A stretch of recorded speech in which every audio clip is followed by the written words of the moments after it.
Greetings, my fellow free-loving sovereign thinkers. This is LL3's newest podcast. My name is Craig, transmitting from the beautiful swampy mangroves of South Florida. And today's date, Wednesday, July 15th, 2015.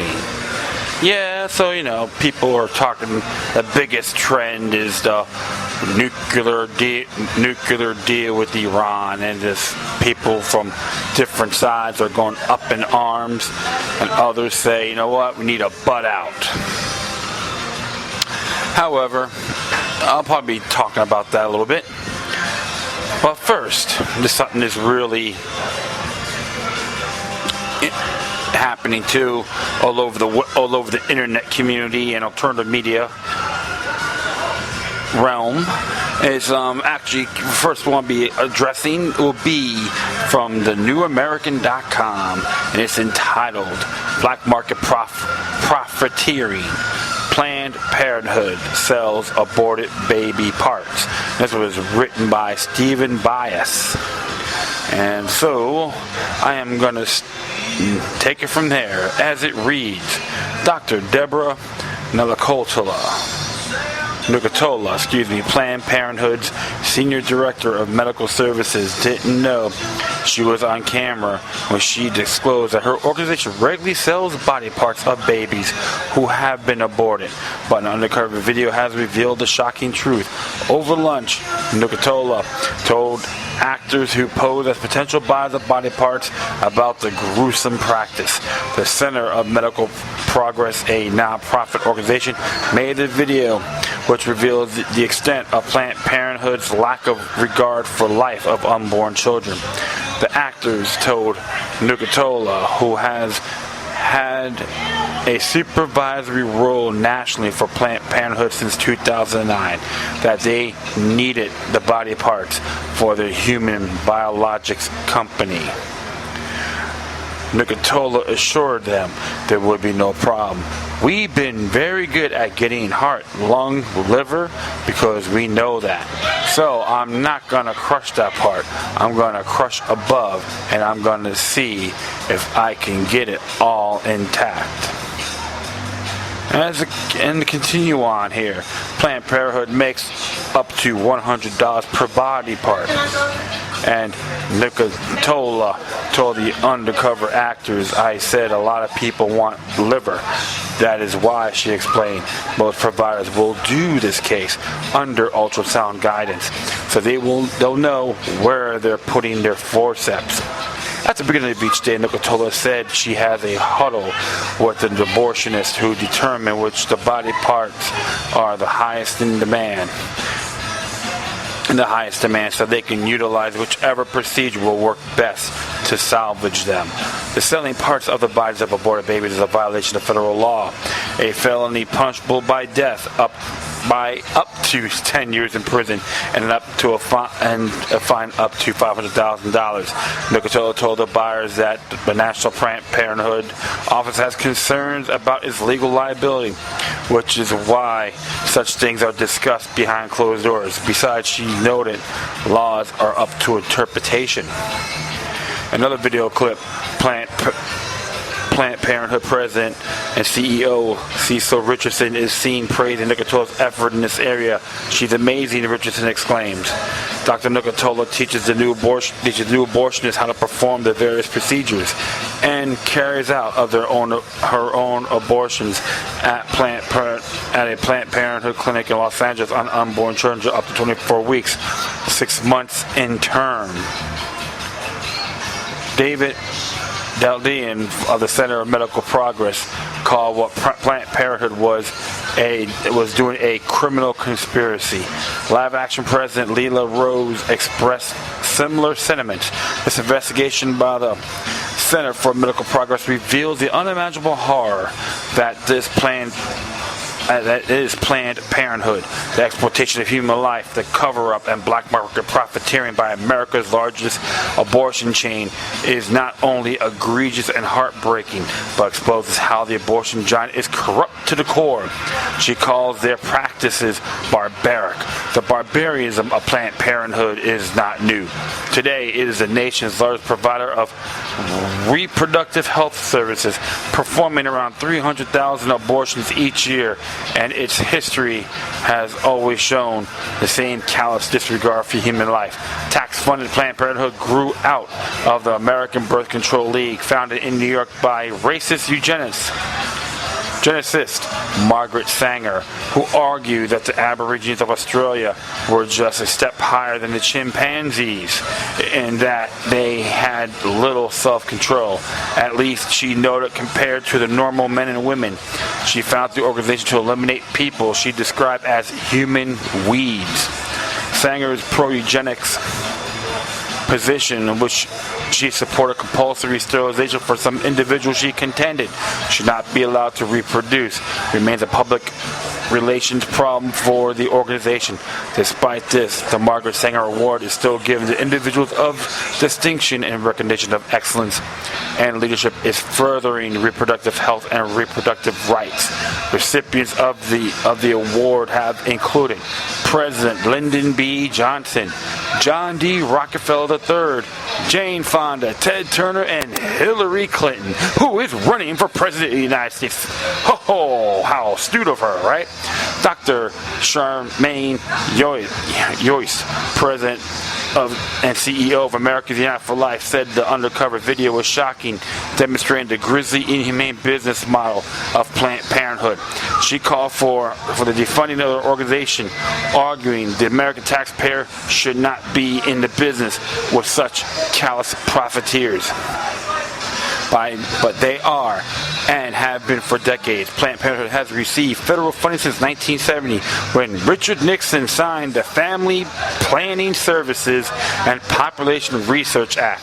He defended the funding, asserting that no American woman should be denied access to family planning assistance because of her economic conditions. All I have to say is if people learn how to have sex responsibly, this may have not happened. So I will continue on here. Planned Parenthood receives about 1/3 of its money from government grants and contracts. While federal money cannot be used directly in the performance of abortions, it is funneled to the organization's other services, such as breast cancer screening, that's freeing up privately donated funds for abortions in many of the 820 clinics throughout the United States. As there is little doubt that Obama justice system will refuse to file any criminal charges against Planned Parenthood. Pro-life leaders across the country have called for an investigation by Congress. Now it remains for congressmen with a conscience to step up to the plate. And I've seen the video. There's a link for that via YouTube. And quotes are very, very disturbing. And people know me well enough. I am not fond of this practice whatsoever, mainly on a consensual basis, in all due respect. If people learn to be sexually responsible on a consensual basis, just to clarify, this may not be an issue. However, what is going on based on this information, this is pure blasphemy, unacceptable. As far as I'm concerned, Planned Parenthood should get money somewhere else. Why should my tax dollars or anyone's got to go to these egregious institutions? They're just an example of why the United States in general is demoralized. Just an example. It includes the military-industrial complex also, just to give some samples and examples. And this is how I look at this too, with the whole observation of abortion and the people who support this overall. There's some issues, but I don't know half the story. And I'll be very fair on that. But this has to be a big, serious investigation. And I know one thing, the Barrisatorial Justice Department, but for being a bunch of bend-over bobs to the New World Order that they are, may not touch this because they're nothing more than cowardice sheep. or walking antimatter. This is just an example of what the New World Order wants us to be: dumb, docile, and happy. But the main idea is my money should not go to Planned Parenthood, and I don't give a damn what people think. And I remember one quote, like Chris Geo talked about stem cell research, and because if there had stem cell research, his mother would have been alive today. I'm not going to argue on that. It is, I would say, possible. No guarantees, but he may have a chance. But he has a good point in good faith on the whole stem cell research. But the whole thing is just selling and making money off of unborn children is really damn sick. So this is very disturbing, and I could get one person here. I hope I can try to get something going here. But I see there's some comments on here, like one gentleman, his code name Rebel Yell. It says, "This is so utterly ghoulish as to be beyond horrific. This really shows us how far we've fallen as a nation. The killing of the unborn child by the mother is one of the most unnatural acts possible. It goes against a woman's natural instinct to protect and nurture her child. To sell body parts from dead babies is even more appalling than outright killing the unborn. I cannot imagine any woman going through an abortion and not being adversely affected by it. And any woman who could go through an abortion and not think twice about it, I think would make a very poor mother. The true issue is why women are getting pregnant if they're not ready. This is the real issue, but no one wants to talk about it. Abortion is a method of convenience for women who have gotten pregnant when they're not ready. Mind you, responsibility is borne by both partners, not just the woman. Abortion allows both partners to act in an irresponsible way and not face up to consequences of their decisions." And there's one person here, Mitchell Shaw, great article on a terrible subject. Thankfully, the alternative media, TNA included, is reporting this because there is a virtual blackout on the subject by the mainstream media. And I'll see if any women are made their point. And of course, Charles Bird, bone-picking ghouls, monsters. So let's see if any woman. A little bit slow here on the internet, but you people, like I said, my friends, have to be responsible for your actions. Not saying it's easy or anything like that, but you have to use common sense. As just an example, I don't go screw around anything in sight. That's never been my nature. The people I'm attracted to, yes, absolutely, but I make those decisions. Try to be wise. Choose wisely the best of my ability. But this is what I find with this black market profiteering is absolutely unacceptable. Alright, let's just see here. Next one. Oh yeah, there's another one from the New American. This is pretty exciting, I would say, with all due respect. It's entitled, came out today, Texas launches Gold-Backed Bank, challenging Federal Reserve. By Alex Newman. As it reads here, the state of Texas is setting up gold-backed bank that will allow depositors to bypass the controversial Federal Reserve System and its fiat currency. in banking and commerce, according to the state representative who authored the recently enacted law. Under the measure, passed overwhelmingly by lawmakers and signed in mid-June by Republican Governor Greg Abbott, Lone Star State officials will establish and operate the Texas Bullion Depository for anyone who would like to deposit and trade in precious metals. The implications are as big as Texas. While some analysts have said the move may be another sign heralding Texas' eventual secession from the Union or preparation for financial Armageddon, is an advocate say depository simply makes financial sense.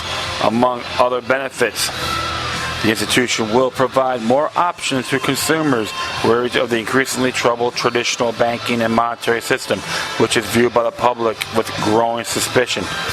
And experts say the effect of making it easier to use sound money in commerce could be far-reaching.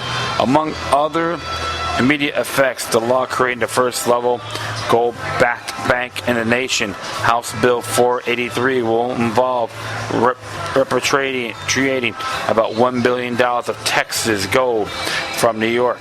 Conflicting news reports and other official statements say that the state precious metal stockpiles is being held by either HSBC in New York or by the powerful New York Federal Reserve Bank, a privately owned outfit cloaked in secrecy with immense power over the U.S. economy. First, though, officials will need to select a home for the Texas Depository. Today, I signed HB 483, a secure facility for the state of Texas, state agencies, and Texas citizens to store gold bullion and other precious metals, said a statement issued by Governor Abbott, a popular conservative governor, after the ceremonial signing. With the passage of this bill, the Texas Bullion Depository will become the first state-level facility of its kind in the nation, increasing the security and stability of our gold reserves and keeping taxpayers' funds leaving Texas to pay for fees to store gold in facilities outside our state. Laws protect the assets from seizure by the feds or other forces, too. There are many other benefits as well, according to supporters. While other states have in recent years passed legislation declaring gold and silver be legal tender, analyst says Texas' new depository could help supercharge the growing movement in an ostensible monetary system founded on real money, rather than debt-based paper notes conjured into existence by private banking cartel. Indeed, one of the chief aims of gold and silver as currency proponents to restore sound money, and the Texas law could help pave the way. 10th Amendment Center, Michael Bolden, whose organization promotes states' right to rein in the Fed under the 10th Amendment of the U.S. Constitution, called the law an important first step towards gold and silver as commonly used legal tender in the state. He said the move has a potential to open the market to sound money, even in day-to-day transactions. By making gold and silver available for regular daily transactions by the general public, the new law has the potential for wide-reaching effects, Bolden added. One moment.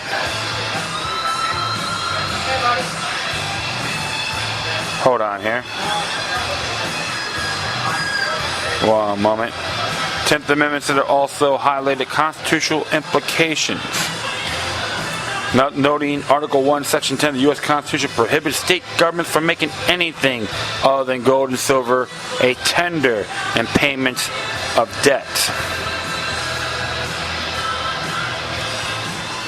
Bolden said the bill takes Texas a step toward fulfilling the long-ignored constitutional obligation. Such a tactic would undermine the monopoly of the Federal Reserve System by introducing competition in the monetary system, he said.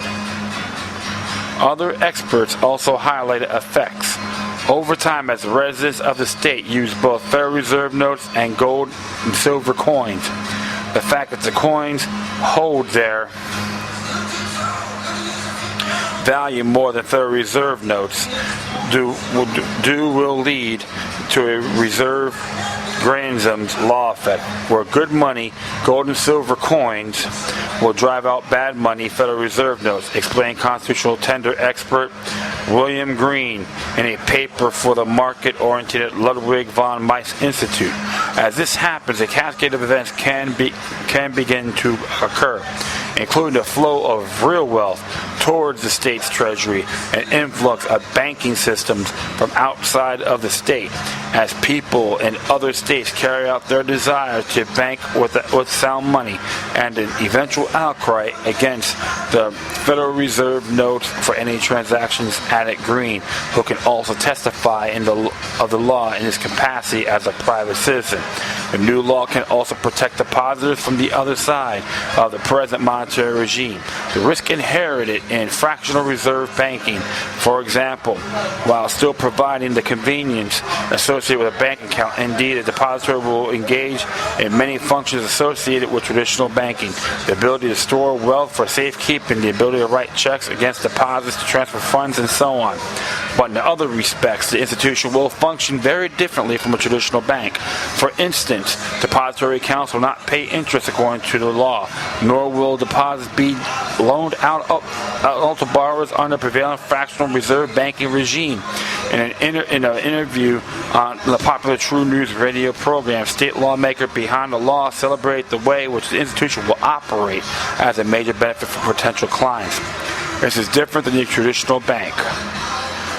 Traditional bank lends money, said Texas Representative Giovanni Cabriglione, who authored and sponsored the legislation. Especially if you're in Greece right now, you know that if you go to a bank and everybody went to the bank to try to get their deposits out, there's not enough paper money to cover it. That causes a whole bunch of concerns. What this depository does is it doesn't allow that. If there are 5,000 bars of gold in there, there will be 5,000 gold bars there. You'll be able to access your deposits directly upon demand. Depositors will also be able to write checks against their gold deposits to pay others. Continued Representative Cabriglione, calling the measure a big deal. You can write checks to individuals who have gold depository accounts, and you'll also be able to write checks to individuals and corporations who don't have gold depository accounts, he explained. We set up a system of depository agents so you can have any corporation, any group basically start a depository agent, and they can send and receive through its depository system outside the Federal Reserve System. Public entities will also be able to participate. It will not just be Texas citizens, governments, agencies, business, and taking advantage of the new option either.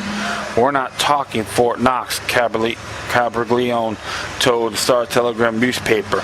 But when I first announced this, I got so many emails and phone calls from people literally all over the world who said they want to store their gold in a Texas depository. People have this image of Texas as big and powerful. So for a lot of people, this is exactly where they would want to go for their gold. Some conservatives and liberty-minded activists expressed concerns about the law because it creates yet another state agency. However, writing in the market-oriented Ludwig von Mises Institute, economist Ryan McMakin argued that the benefits outweigh the downsides in this case. While Texas Depository is a government-owned enterprise, it nevertheless is an improvement since its case of the decentralization and arguably nullification, which provides alternatives to the federally controlled monetary and banking systems, he said. As Hayek and other Austrians noted for decades, a decentralization of the monetary system is a first key step moving toward more sound money. The depository will be run by an administrator appointed by the Texas Comptroller, whose office will oversee the institution. The chief of Texas Depository will have to be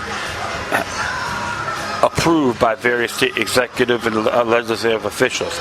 Any profits will be handed to the General Revenue Fund, potentially benefiting taxpayers beyond the savings associated with repatriating the state's gold. Full text of the law is available here. There's a link for that. A similar bill was introduced in 2013, but did not gain traction. This year, lawmakers approved it by a landslide margin, with 140 to 4 in the Texas House and 27 to 4 in the state Senate. Now, energized activists in other states are hoping to see similar measures across the country, with the ultimate goal of eventually restoring sound money and honest economy free from the clutches of the Federal Reserve. Hold on here. Yeah, I'm getting a lot of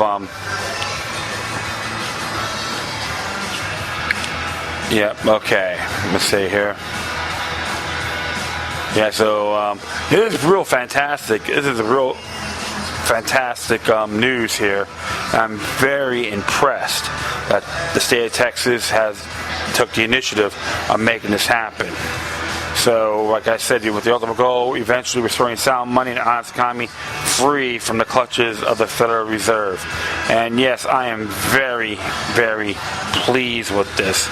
It does, because the truth of the matter is it's exercising 10th Amendment, okay? It says 10th Amendment stands, which I'm very adored with. And 2, Article 1, Section 10 of the U.S. Constitution said about the states can only make gold and silver coins. So it is all legit. No arguments whatsoever. I'm just curious about how those other little government-dependent states will talk about Federal Reserve sympathizers. Will say, well, Texas is a bunch of screwballs and this and that. But you know what? At least they took the initiative of making this happen. In addition, this reminds me what the Constitutional Legal Tender Act in Utah, which I haven't read the whole bill, but the main idea is trying to get use gold and silver as currency as well, the honor as currency. See, this is incredible, because the whole truth of the matter is the Federal Reserve is a private institution. No ends, ifs, or buts. Furthermore, we're really, like when I was watching that 2012 presidential Republican debate, when you get people like Dinkleberries, like Mitt Romney and Michelle Bachmann, all these little apple polishers want to worship the Federal Reserve. You know what? That's why I never want to see these clowns ever be in some political position, because they just reek and constitutionally illiterate. That includes many of them are Democrats as well on the federal level. So I do have to commend this. And you know who'll be very happy about that? Will be very proud? John F. Kennedy. President John F. Kennedy talked about an Executive Order 11,110, made a statement on having money be managed by the U.S. Treasury. The Federal Reserve's out of the loop. They had silver certificates, which is a fiduciary note. So I think Kennedy will be tickled if you see this happening. Probably sees it in the spirit world. So he's probably saying, "Get them, Texas. You know exactly what you're doing." So give the thumbs up to Governor Abbott and the legislation from Texas for taking the first step. And I know the federal government is going to be complaining, whining, and crying. And you know what? Even to the Attorney General, you leave them alone. If you're gonna nag them, A.G. Lynch, then you're just another federalized Aunt Jemima, and I say that on an ethical basis. That's it on that area. But once again, the Lone Star State got the thumbs up in my book. I will have to commend them for that completely. So, next one here came from Government Executive. And this is from the National Journal. Obama's foreign policy is hurting Hillary Clinton's 2016 chances. It's done by Josh Crusher, and came out today to be exact. And let's just see what they have to say. And as it reads, there's a little increase on the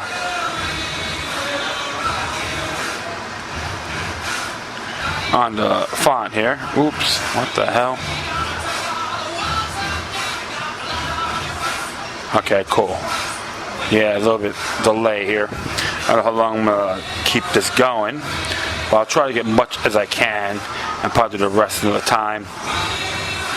So bear with me there, my friends. And I will see here. Come on. Come on. Let's go here. Let's go. So, yeah, let's go see what they have to say here. But, yeah, like I said, even they are giving Barry Soetoro a lot of slack, a lot of grief on this nuclear arms talk. So this is one of those things that's supposed to be addressing and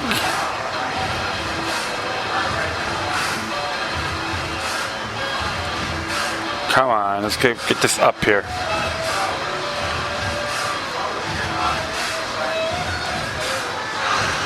Yeah, we'll see how far I'm going to go with this, and because like I said, I'm getting a little bad signal on my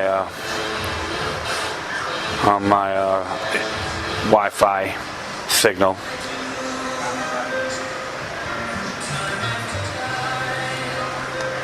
So, all right, let's just read here. President Obama has taken two huge political risks when it comes to his second-term foreign policy. He sought to normalize relations with Cuba, demanding few changes in the dictatorship's human rights record, while granting country diplomatic recognition. And on Tuesday, he cut a controversial nuclear deal with Iran, one that expects to be opposed by mainstream pro-Israel Israel Public Affairs Committee, has chilled the traditionally close relationship between the U.S. and the Jewish homeland. Those decisions will be reverberating in Florida, the most significant battleground state on a potential map where Cuban Americans and Jewish Americans make a sizable share of voters. Obama won the state in 2012 by only 0.87% margin, or 74,000 votes out of over 8.4 million cast. His victory wouldn't have been possible if he didn't make a major inroads with the traditional conservative Cuban American community, or if he'd lost significant ground with the Jewish voters in the state. Obama's unorthodox foreign policy conducted after his re-election in 2012 will receive a clear up and down vote in the Sunshine State next year, but with Hillary Clinton on the ballot. Obama advisors say they believe in the rapidly changing nature of the American electorate, that younger voters are more liberal than their parents and are reshaping the country's politics in dramatic ways. That's particularly true of the Obama administration's approach towards the Cuban American and Jewish communities. Administration officials have argued that the millennial voters within these constituencies hold less predictable views than previous generations and more amenable to Obama's message of engagement with hostile regimes. They point to polling that shows more recent Cuban immigrants holding markedly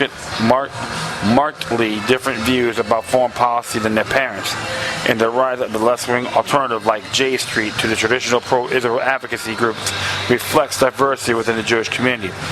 But on these specific foreign policy issues, the president's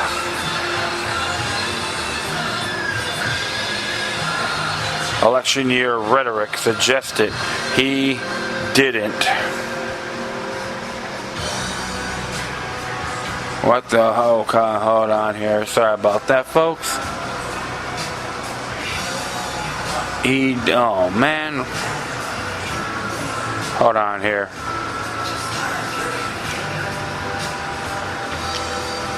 Okay.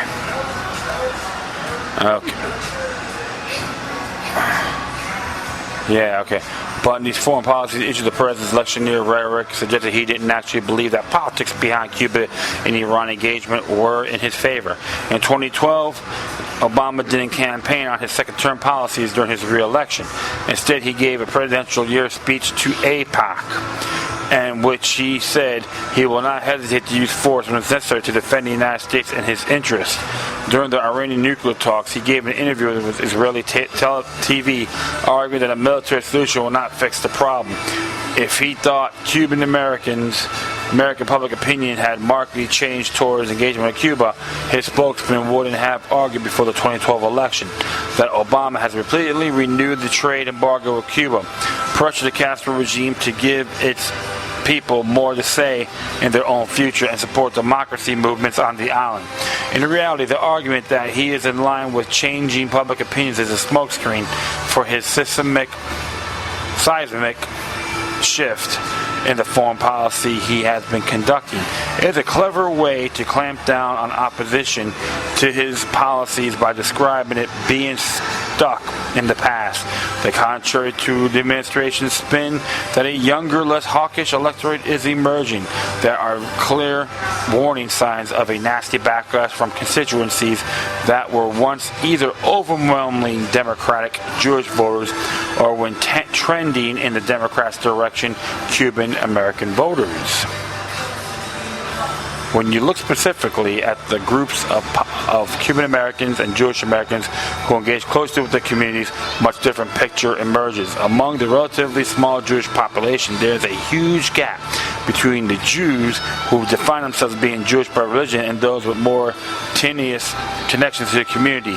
And the Pew Research Center seminal 2013 survey of Jewish Americans, it found 76% of the Jews by religion either aware or somewhat attached to Israel, but only 45% Jews of no religion, claiming such an attachment.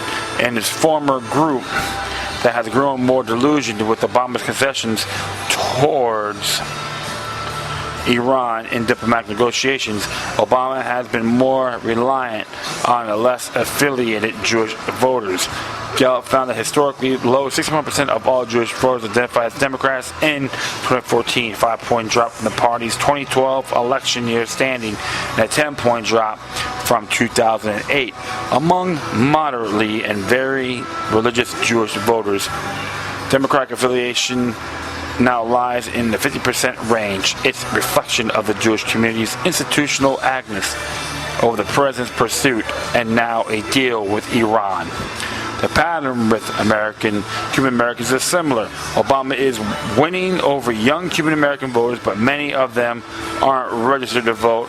Even more aren't reliable voters, and a small number aren't even citizens. The political energy within the Cuban American exile community still lies with the older voters.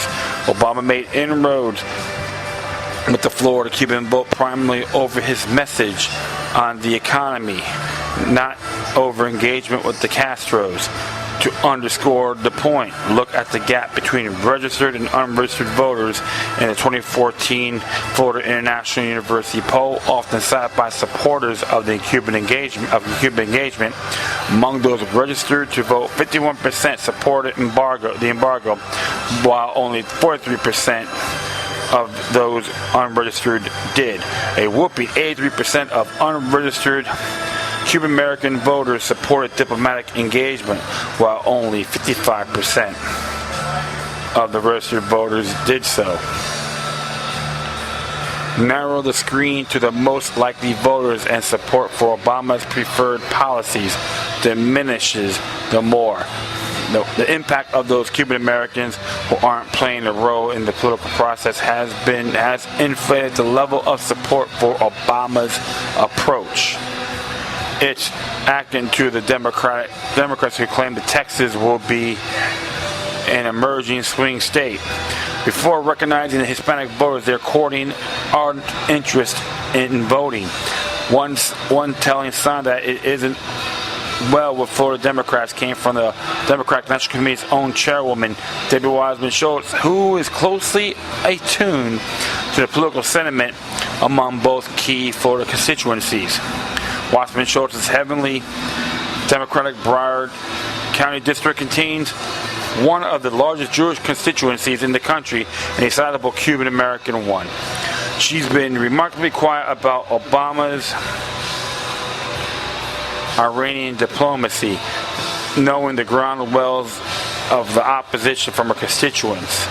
And in a recent interview with CBN anchor David Brody, she gently hinted that Obama shouldn't be as aggressive with his Cuban diplomacy as long as human rights standards aren't being met. My view is different from President Obama, she told the Daily Signal. I believe a relationship with the United States should be earned. And before we fast forward through the progress, we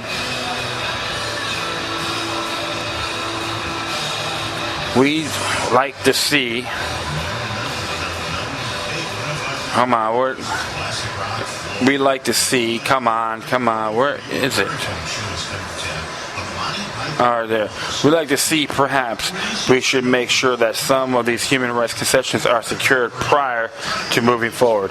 When a president is at odds with his own National Party Committee chair, it is clear they widely differing views over political wisdom of his approach, and it puts the spotlight squarely and uncomfortably on Hillary Clinton, who has a lot on the line and has a lot to lose with Obama's foreign policy decisions. From beginning of her campaign, she decided to hitch her fortunes to Obama, and where is it? As she seeks to win over the same coalition that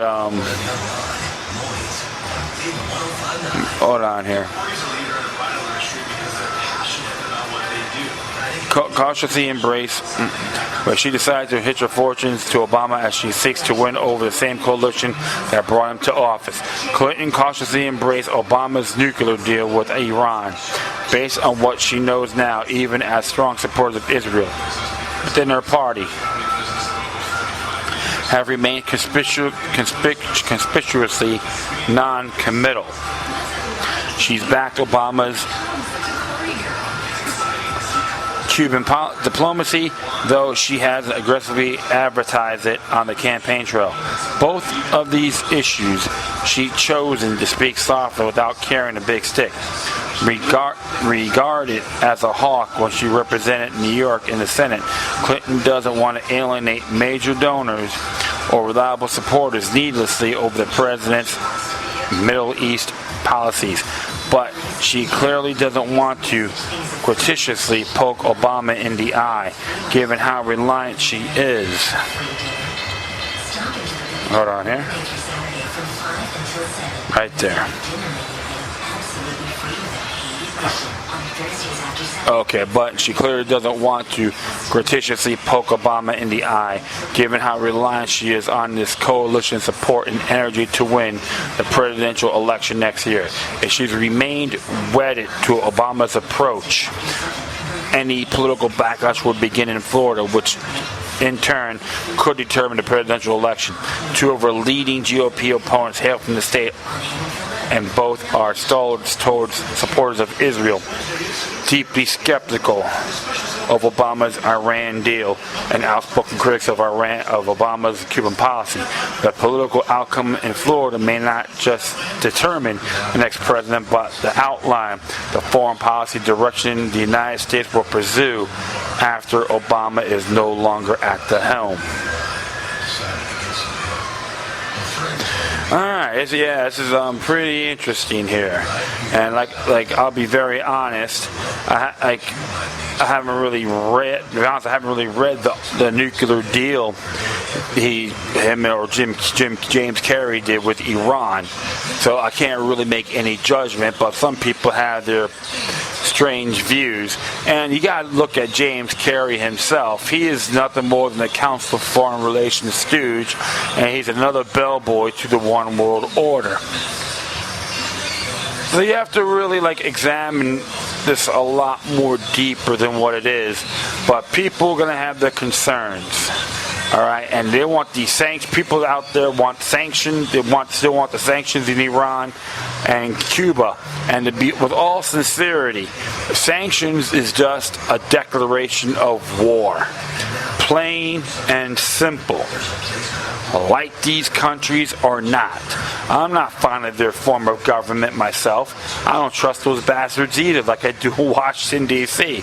It's all, the political fiasco, I would say. The whole thing is the United States should be more in a Republican form of government instead of an imperialistic point of view. This is what's been going on for a long, long time.